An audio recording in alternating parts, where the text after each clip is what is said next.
Hey friends, today I'll be sharing a creation using the Waffle Flower Sneak Peek Club Kit, which features items from the upcoming September release. This kit is a monthly subscription service that allows you to play with items from the upcoming release. So if you already subscribed, this club kit would have shipped to you at the beginning of August, which is about a month before the September release. And if you subscribe today, you'll be receiving the Sneak Peek kit for the October release. So let's take a look at what's included in this kit, which is always in the pouch with the kit information right out in front. In this particular kit, you would have gotten the Slim Shaker covers, Christmas tree shaker die, folk art reindeer die, and the sub-sentiment Christmas tree die cut sheet. Waffle Flower is also doing a giveaway of the next kit on my blog, so be sure to stop by and leave a comment for a chance to win. My blog link will be in the description below. Okay, now for the card. Everything that I used will be part of the September new release, so if you're interested, you can shop the new release in a couple of days. I'm starting off using the Christmas tree shaker die and the folk art reindeer die for my card. And what I do is usually I take a piece of cardstock and back it with double-sided adhesive, so essentially all my die cuts turn into stickers. I'm die cutting everything at once, even though I'm not 100% sure what everything is. I think there's a Christmas base in there. I think there's like additional decorative pieces in there, but I die cut everything just in case I want to use it. Next, I'm creating my card panel and I'm doing some ink blending, and you will see that this is the most splotchy ink blending ever. I didn't really intend to do it in the splotchy way. It's just I was honestly in a hurry. I just came back from a vacation, kind of forgot about this project and the blog hop that's happening, so I decided to put together a video really quickly before the hop is happening. For all those details, just stop by my blog. There is a giveaway for one of these kits, which have been amazing. I do the videos every month because I think it's a really cool way to look into a company's new release and get a feel for the products, and at a very reasonable price.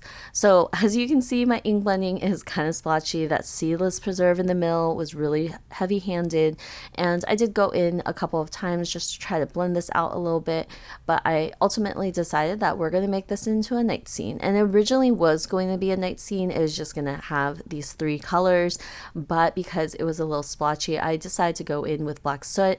And black soot is mainly my savior for any nighttime sky scenes that are just messy ink blended panels. You can just cover it up with black soot and it'll look fine, and we'll do a finishing touch in a moment. So for some of the die cut pieces, they are a little large, so I went ahead and ink blended it. So like this tree, I just ink blended it with Mowed Lawn, dark on the edges. Back to this panel, I'll cover up the ground because there won't be any stars on the ground. I take out some perfect pearls, mix it with water, and I will splatter all over.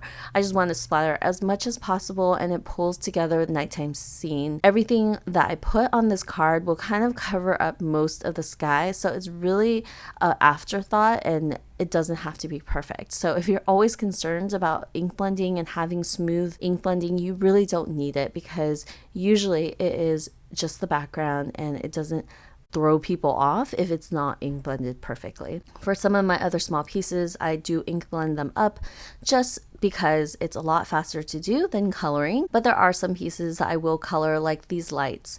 I die cut quite a few extras just because I wanted every single one of the ones on the die cut piece of the Christmas light strings to be filled up with lights. So I'll go ahead and adhere it onto the tree, and then I'll be adding all the different colored lights everywhere. I picked just fun, bright colors, and I did do a little Copic shading with it. Mainly, I just had the darker part in the middle, and then I blended out the rest with a lighter color, and it kind of stands out. They're just really small die cut pieces that I think didn't really necessarily need that much shading, and I think it does its job because they are lights. Once I finish putting up all the lights on there, we'll put this tree together onto the card panel with the star. Once I'm done with that, I will move on to the little reindeer, and the second layer of the reindeer actually has a ton of details on it. It has the nose, it has like little decorative folk art pieces, which are those little teardrops, and I do color it in with Copic markers because I did want some dimension in this reindeer, because I was worried he would look a little flat if I just went with one color or just one ink blended color. So I will do a bit of shading, but definitely up to you. If you don't want to do this, you don't have to. And of course, since I had used my double-sided white cardstock, everything kind of stays together, right? So like those little decorative pieces kind of stays together, and it's a great way of keeping track of them, but it does make it a little hard when they're small pieces and they're pieces that you want to color. So I was just really careful with my Copic markers coloring those teardrop pieces and coloring the reindeer in general. I did want a bit of shading, and I think I sort of achieved that because the top part of his head is a little lighter than the bottom part of his head, and in the end it kind of looks similar in color, but I really believe that there is enough shading there to make it look a little different.